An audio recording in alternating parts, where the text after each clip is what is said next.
Public Sénat, avec le soutien de la Mutuelle nationale territoriale, la Mutuelle des agents des services publics locaux et Adviso Partners, cession, acquisition et transmission d'entreprises, nos territoires ont de la valeur, vous présente le Journal des territoires.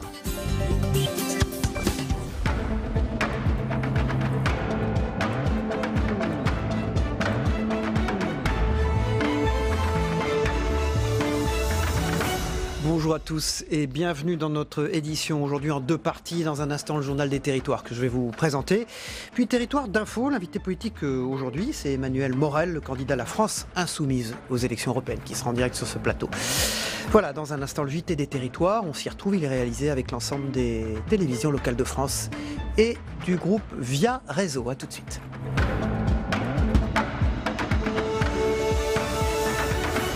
On part pour la Bretagne pour commencer ce JT. Cela avait fait la une au mois de novembre dernier. Plusieurs cas de bébés nés sans bras dans le Morbihan.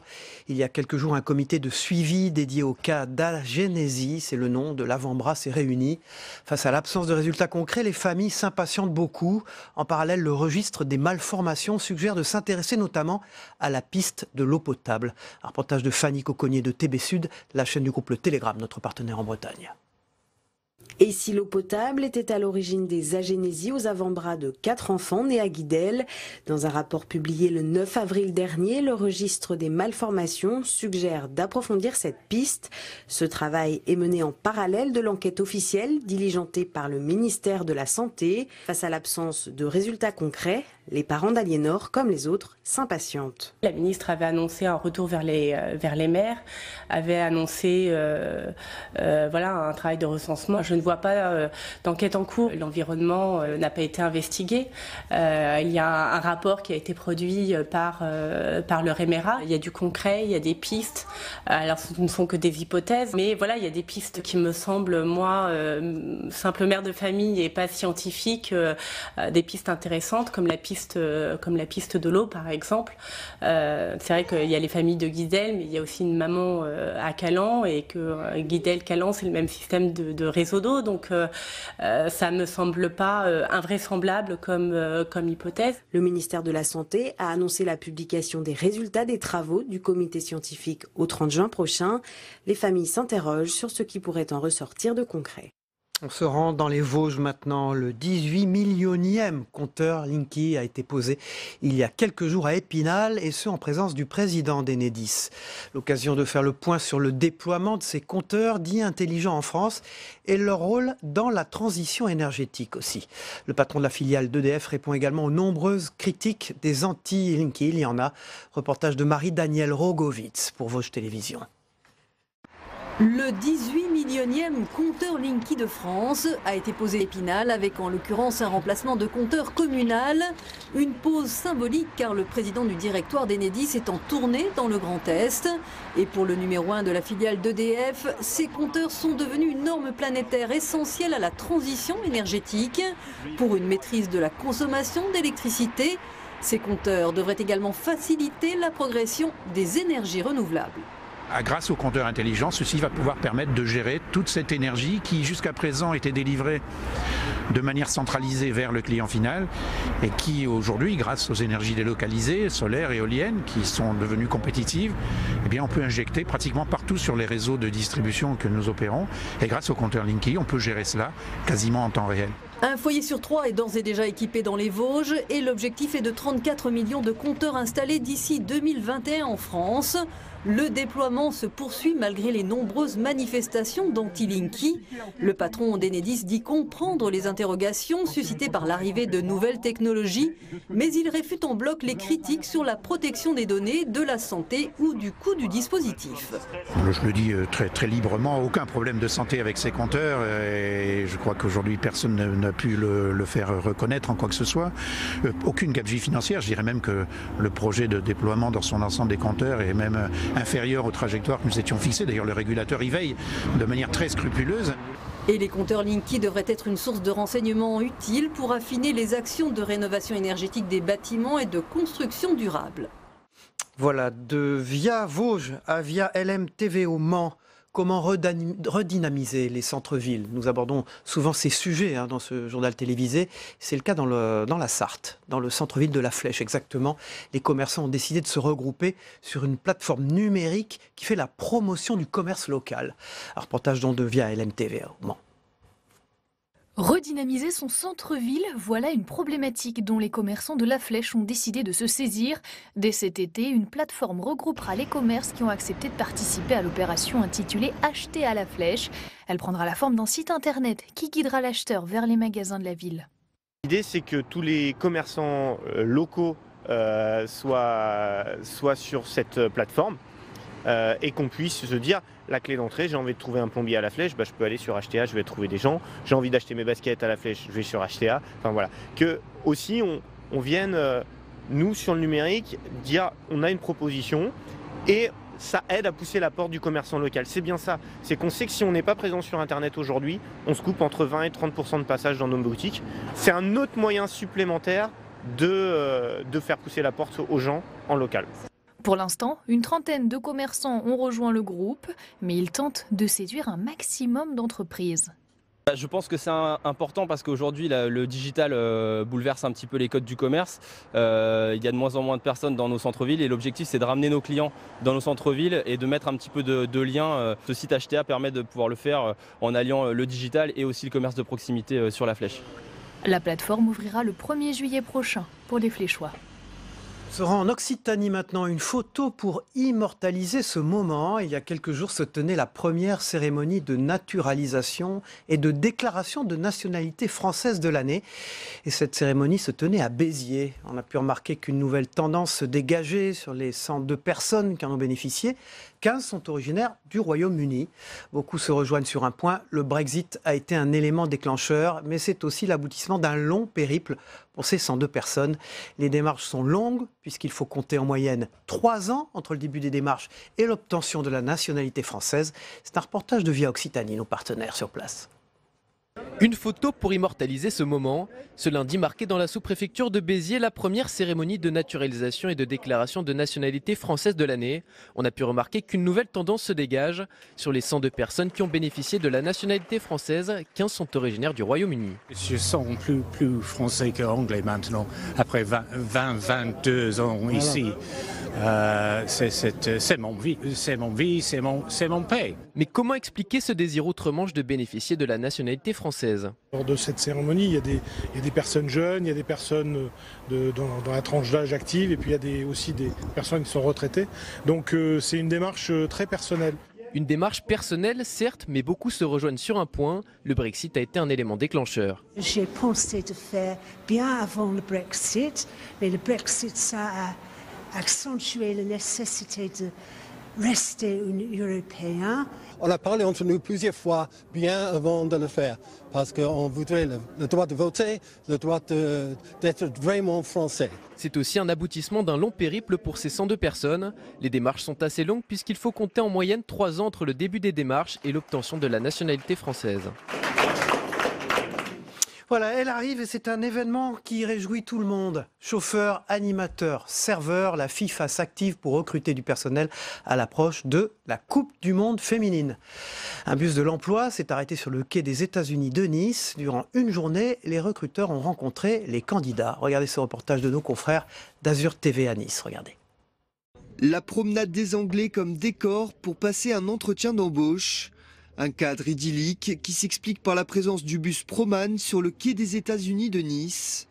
L'agence recrute du personnel en contrat d'intérim pour la Coupe du Monde de football féminine qui se déroule en France. On a besoin en fait de personnes qui sont des agents de logistique qui vont préparer le stade et les mettre aux couleurs de la compétition. Après, on retrouve tous les métiers qu'on peut avoir pendant une compétition sportive de cette envergure, c'est-à-dire tous les métiers qui sont en lien avec les métiers de bouche, c'est-à-dire tout ce qui peut être cuisinier, commis de cuisine, serveur, mais aussi tous les postes qui concernent l'accueil ou l'animation. Donc l'animation qui se fera sur les parvis des stades et l'accueil du public dans les stades, mais l'accueil aussi des personnalités et des invités dans les espaces de réception. Et on aura aussi besoin de chauffeurs puisqu'il va falloir véhiculer tous les officiels et aussi le corps arbitral. Après avoir sillonné plusieurs autres villes hôtes de la compétition comme Lyon ou encore Grenoble, le bus de l'emploi a donc fait escale à Nice. Durant la journée, les recruteurs ont reçu plusieurs candidats. Nicolas est à la recherche d'un emploi pour un poste de conducteur de car. Comme les autres, il a tenté sa chance. Je pense qu'il y a eu un bon contact avec la personne qui recrute. Donc on va voir ce qu'elle propose après par la suite. C'est-à-dire soit en l'accueil ou en tant que chauffeur, on verra selon les besoins. J'aime beaucoup le football. J'ai eu l'occasion d'assister à la Coupe du Monde il y a quelques années en Amérique latine. Voilà. Donc c'est toujours un événement agréable à voir. Et puis pas uniquement avec les hommes, mais aussi avec les femmes. C'est nouveau, c'est bien. Tant mieux, c'est bien pour la région de Nice en plus, ça fait connaître Nice encore plus, qui est une belle région. La Coupe du Monde féminine débutera le 7 juin. Pour garantir le bon déroulé de l'événement, l'agence Proman a prévu de recruter près de 2500 personnes. Voilà, on poursuit ce JT avec les unes de la presse quotidienne régionale. Avant le club de la presse, je reçois Sébastien Fournier et Zoé Cadio. A tout de suite. On commence ce matin cette revue des unes de la presse quotidienne régionale avec le Maine libre. Il s'agit du Sri Lanka, bien entendu. 4 Sarthois témoignent. Vous savez, 8 attentats commis dimanche contre les églises, des hôtels et dans une habitation. On fait plus de 300 morts et environ 500 blessés. Et à la une du Maine libre, ce sont 2 couples de retraités qui évoquent le climat dans lequel est plongé le pays depuis les attentats meurtriers des retraités originaire de la région, le Maine libre. Pour la Dépêche, faudra-t-il travailler plus ? Augmenter le temps de travail pour financer la dépendance et des baisses d'impôts. Emmanuel Macron devra trancher dans son allocution très attendue ce jeudi, vous le savez, depuis l'Élysée. Puis pour la Voix du Nord, c'est ces secteurs qui recrutent. Pôle emploi avance le chiffre de 203 850 embauches dans les Hauts-de-France en 2019. Des secteurs qui recrutent bien, c'est à la une de la Voix du Nord aujourd'hui. Pour Ouest France, c'est une enquête et un reportage sur les vols à bas coût. C'est l'envers du décor. Vous verrez, ces compagnies ont une manière de traiter leurs employés qui ne plaît pas vraiment. La Voix du Nord, Ouest France y revient aujourd'hui à sa une, vol à bas coût, l'envers du décor. Et puis pour la presse de la Manche, combien ça coûte une ville propre ? Ça préfigure ce que nous dirons tout à l'heure dans le club de la presse avec Sébastien Fournier qui parlera lui de Rouen. Mais là, c'est les mégots, les chewing-gums, les déjections canines, les tags. Ce sont ces nombreuses incivilités qui nécessitent une intervention quotidienne afin de nettoyer la ville à Cherbourg en Cotentin. Et ce sont d'importants moyens qui sont mis en place pour y parvenir. C'est dans la presse de la Manche. Combien coûte une ville propre ? On y reviendra tout à l'heure avec Sébastien Fournier d'Objectif Métropole de France, qui est notre invité dans le club de la presse. Le club de la presse qui a lieu dans un instant. À tout de suite. Voilà, bonjour Sébastien Fournier. Je le disais, Objectif Métropole de France, c'est notre magazine, un trimestriel. On reviendra sur Rouen d'ailleurs, qui veut faire des efforts en matière de transition écologique et énergétique. Et puis bonjour Zoé Cadio du Midi Libre, de l'Indépendant, du groupe La Dépêche. Bonjour. Pareil, page environnement écologie aujourd'hui, avec cet éolien en mer, avec le salon FOAT, qui a lieu du 24 au 26 avril à Montpellier. C'est la première fois dans la région. Alors, l'éolien, les éoliennes, ça a du bon, mais ça peut aussi avoir des conséquences sur l'environnement. C'est ce qui inquiète un peu les gens de la région de Montpellier.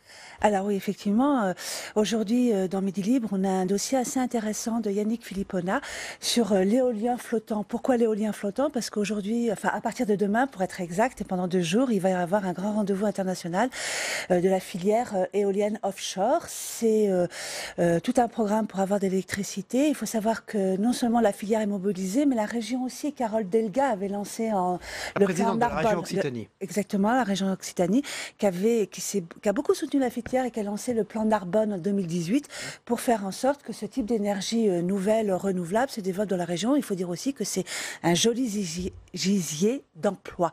Alors, pourquoi ce salon ? Parce que ça correspond aujourd'hui aux attentes écologiques, comme on l'a vu dans le grand débat aujourd'hui, et qu'il faut trouver de nouvelles sources d'énergie.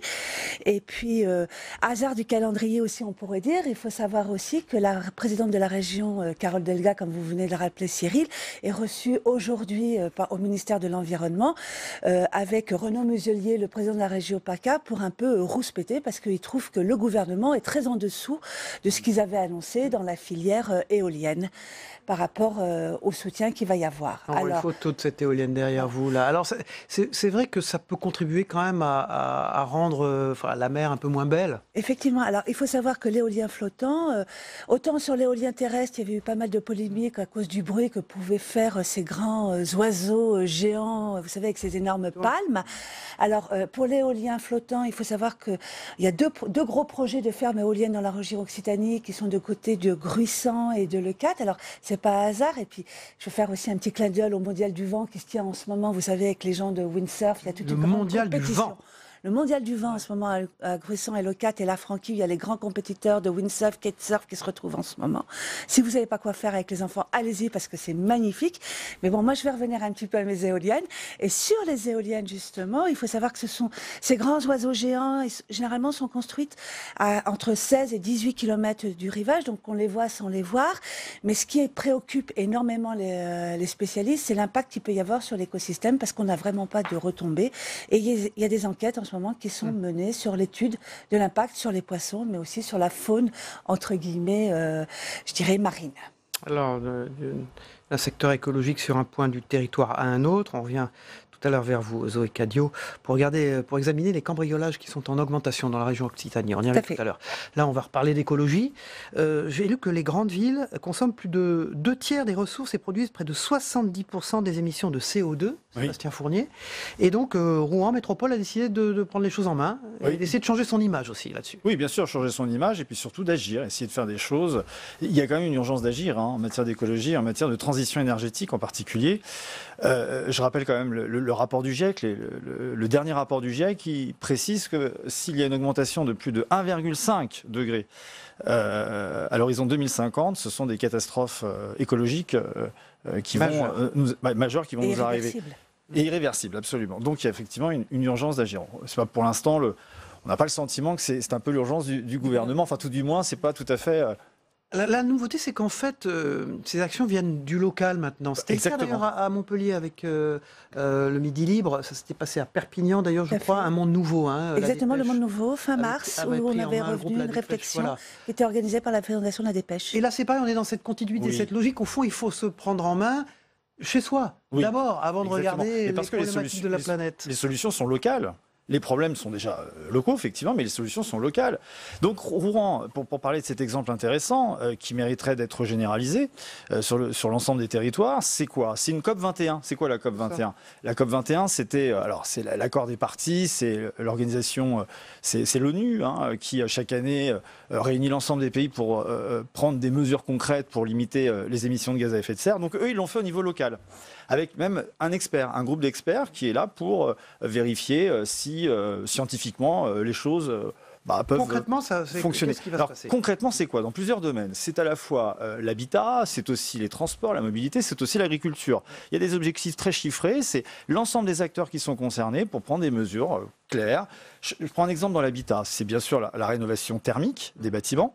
Éviter qu'il y ait des fuites d'énergie, bien sûr. Et puis, c'est aussi la construction des bâtiments. C'est le ciment aujourd'hui, le ciment qui est extrêmement énergivore, la fabrication même. Donc, il y a des solutions qui existent et l'ensemble des acteurs là sont concernés avec des actions concrètes sur le terrain. Alors, il faudra voir si, évidemment, à l'horizon 2050, parce que c'est à peu près à cet horizon que les choses vont se faire, voir si, effectivement, ça va être positif. Alors, il y a eu un épisode de pollution aux particules ce week-end, d'ailleurs, dans la région, Rouen précisément. Et donc, le président de la métropole Rouen-Normandie, elle s'appelle, lui, veut profiter de ça pour changer l'image de ce territoire qui est perçu quand même comme industriel, régulièrement pollué, notamment par les particules. Donc, voilà, c'est une initiative aussi politique. C'est aussi une initiative, bien sûr, politique. C'est aussi montrer que les élus locaux peuvent prendre à bras-le-corps l'ensemble de ces questions. C'est aussi parce que jeudi prochain, le président de la République va faire des annonces en matière de décentralisation, l'occasion de le pousser à donner plus de pouvoir aux élus pour qu'ils agissent au quotidien auprès de leurs conseillers. Frédéric Sanchez, exactement, et Yvon Robert, le maire. Et puis il faut rappeler aussi qu'il y a une économie circulaire qui est réelle et puis c'est pas hasard peut-être aussi Rouen. Il faut savoir aussi que la Normandie est un bassin qui a beaucoup développé sur la permaculture. Oui. Tout à fait. D'ailleurs, vous devez connaître la ferme Welbeck, qui est devenue vraiment une référence en la matière. Oui. Donc, comme on le voit, à vrai dire, on a l'impression que la question écologique a été prise par les citoyens beaucoup plus à bras le corps que par le gouvernement par lui-même, et heureusement d'ailleurs. Et il y a aussi les circuits courts. Les circuits courts qui sont encouragés, pas seulement à Rouen d'ailleurs, un peu partout en France. Je pense à Saint-Étienne, je pense également à Nantes, dans les grandes villes. Et quand je dis grandes villes, c'est pas simplement les villes-centres, c'est aussi l'ensemble des communes. Rouen, par exemple, c'est 71 communes qui sont concernées, dont 45 communes qui sont moins de 4500 habitants. Donc c'est pas non plus, voyez-vous, que des grandes villes, des grands territoires. Voilà, accord de Rouen, ça s'appelle. Exactement, la COP21 locale de Rouen. Merci Sébastien Fournier. Puis à la une, je le dis quand même, de Objectif Métropole de France, un magnifique avion. Ce sont les aéroports, carte maîtresse des territoires avec ce redéploiement. Et puis c'est polémique aussi qu'il y a sur leur financement. À la une de Métropole de France Magazine. Merci. Zoé Cadio, on revient sur l'Occitanie. Avec, alors c'est pas une bonne nouvelle, ça, ce sont des cambriolages qui ont légèrement augmenté avec les gilets jaunes, c'est l'augmentation des cambriolages dans la région de Montpellier. Avec surtout, alors ça c'est une bonne initiative, ça se rapproche de la science-fiction, ce système d'algorithme que la gendarmerie a mis en place. Racontez-nous. Alors, ce qui se passe, combattre ces cambriolages en augmentation. Voilà. Alors, je ne sais pas si c'est à cause des beaux jours ou avec les vacances qui se profilent et tout ça. Midi Libre, on a plus exactement, Hélène Amirault a consacré un dossier justement sur le phénomène des cambriolages, qui est un phénomène sériel. Et elle s'est penchée sur la question, pas de savoir réellement qu'est-ce qu'on volait, mais comment ça se passait, mais un peu faire le profil. Elle a fait du profilage, entre guillemets, des cambrioleurs. Il faut savoir pourquoi. Parce que la région Occitanie est quand même la 4e région la plus touchée devant l'Île-de-France et PACA, avec plus de 9 cambriolages pour 1000 habitants. Alors on a l'impression que c'est pas beaucoup, mais quand on est soi-même cambriolé, je peux vous dire que on sait que c'est beaucoup. Donc, et on sait aussi que les villes les plus touchées, les plus impactées, plus généralement, sont les villes de plus de 200 000 habitants. Donc voilà. Et on s'aperçoit aujourd'hui, en étudiant ce phénomène, que généralement, les cambrioleurs travaillent en équipe, généralement à 5, à 6. Donc, on essaye de faire, je dirais, le portrait type de ces équipes de cambrioleurs.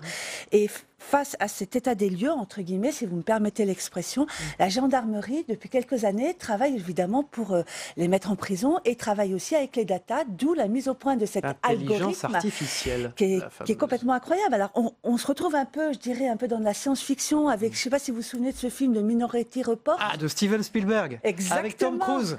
Où on essayait un petit peu de, à vrai dire, et d'après l'algorithme, ils étaient suspectés de commettre des crimes, donc on les arrêtait avant de commettre les crimes. On n'en est pas là. On n'en est pas là. Mais là, par contre, c'est un petit peu de savoir un petit peu quels sont les points noirs. C'est par rapport à cet algorithme, quels sont les lieux les plus fragiles qui pourraient être frappés, entre guillemets, par ces cambrioleurs. Donc, c'est les zones les plus vulnérables, on les étudie et ça permet en même temps, justement, de pouvoir faire de la prévention. Alors, c'est comment ils opèrent, le titre en une de Midi Libre. On a une petite idée, ils opèrent un peu partout pareil. On a une petite idée, pourquoi cette région est là, et je crois que c'est dans les 3 premières. 4 premières. La région est dans les 4 premières. Alors, il faut savoir que, d'après justement les enquêtes qui ont été faites, on s'aperçoit... Je dis ça pour les gens qui sont partis, là, peut-être qu'ils peuvent, alors, il faut savoir au dernier moment, réfléchir à quelque chose pour empêcher d'être cambriolé. C'est souvent la même équipe qui opère sur la même zone géographique. Rien que pour vous donner un exemple, sur Nîmes, c'est une 50aine de personnes qui ont fait 1500 cambriolages. C'est énorme. En janvier, les gendarmes des Pyrénées-Orientales ont ouvert une plateforme spéciale pour essayer de... Ils ont arrêté les cambrioleurs, qui est opérationnée toujours dans la même zone géographique et pour essayer de déterminer qui a volé quoi. Je ne sais pas si vous vous souvenez, on avait vu dans la presse des reportages où on présentait les bijoux, les choses volées, pour essayer d'identifier les propriétaires de ces outils. Et il faut savoir aussi que on appelle ça un peu la caverne d'Ali Baba, et on l'ouvre un petit peu pour essayer de retrouver les... Oui, j'allais vous dire, on retrouve beaucoup ou pas ? Alors, on retrouve beaucoup, mais c'est aussi... Parce que c'est pour ça que les gens retrouver leurs objets. Le problème, c'est que l'or, comme vous le savez, le prix de l'or a énormément augmenté. Donc, quand on vole, généralement, les voleurs, ils font de l'or pour essayer de faire des lingots, pour un petit peu écouler leurs marchandises.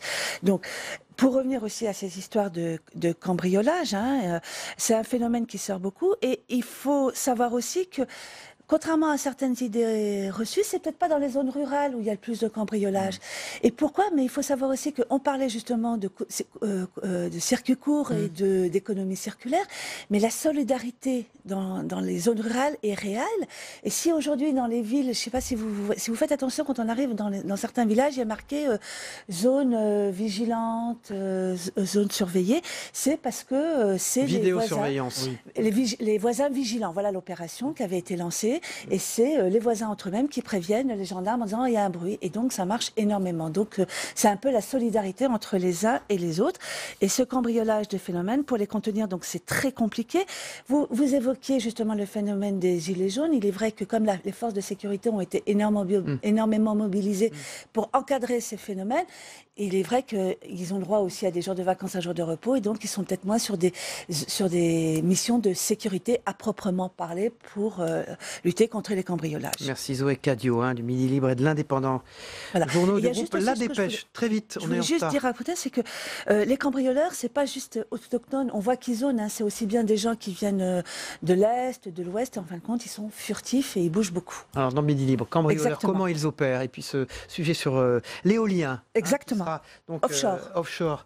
Du 24 au 26 avril à Montpellier avec ce salon Faute sur l'éolien. Merci Sébastien Fournier. Et vous, c'est Objectif Métropole de France avec Rouen qui se prend en main avec sa COP21 personnelle. Merci. On passe à la météo des territoires. Vous allez voir, c'est les orages qui nous attendent sur tout le sud du pays notamment, et ça remonte. À tout de suite. La météo vous est présentée par l'Assemblée des départements de France.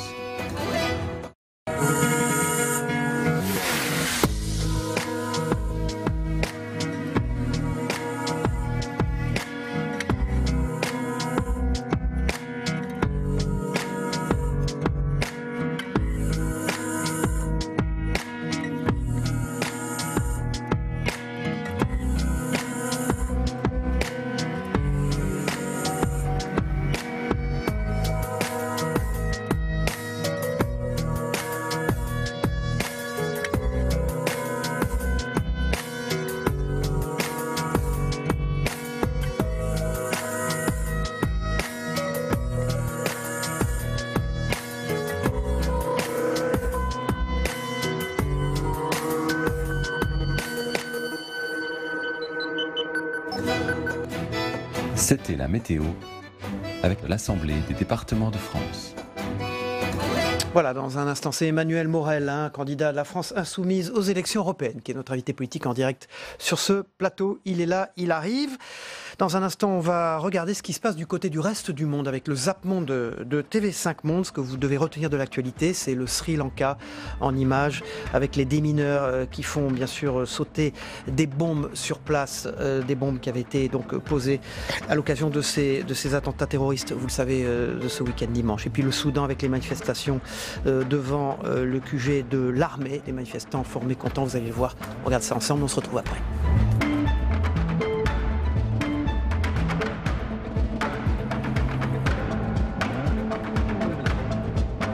Public Sénat, avec le soutien de la Mutuelle nationale territoriale, la Mutuelle des agents des services publics locaux et Adviso Partners, cession, acquisition et transmission d'entreprises, nos territoires ont de la valeur, vous ont présenté le Journal des territoires.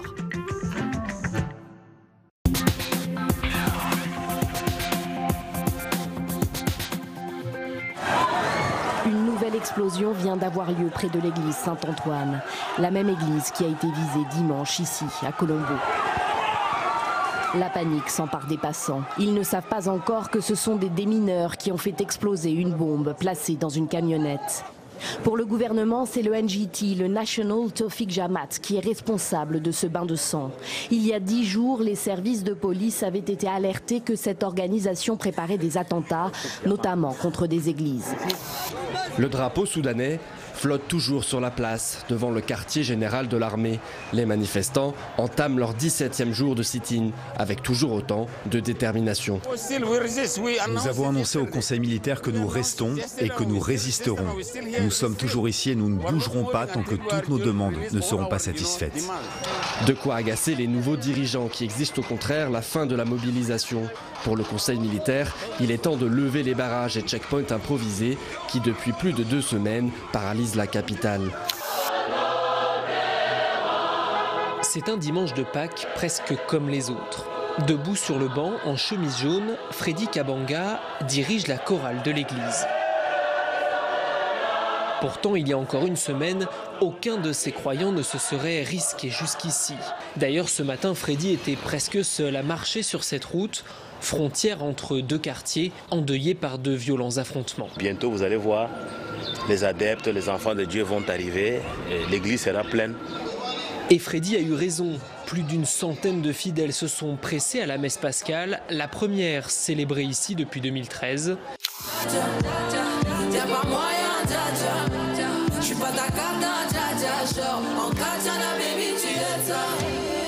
Dja, c'est le titre qui a propulsé Aya Nakamura au rang de star internationale. Un refrain entêtant, des rythmes afro, un texte sur le mensonge et la trahison amoureuse qui parle aux jeunes femmes, plus encore qu'elles ne l'avaient imaginé. Quand tu commences à vouloir faire des concerts et que ça se remplit au bout de 2 heures, tu te dis que, ah ouais, toutes ces personnes-là, elles comprennent mes morceaux et elles comprennent ma vision des choses.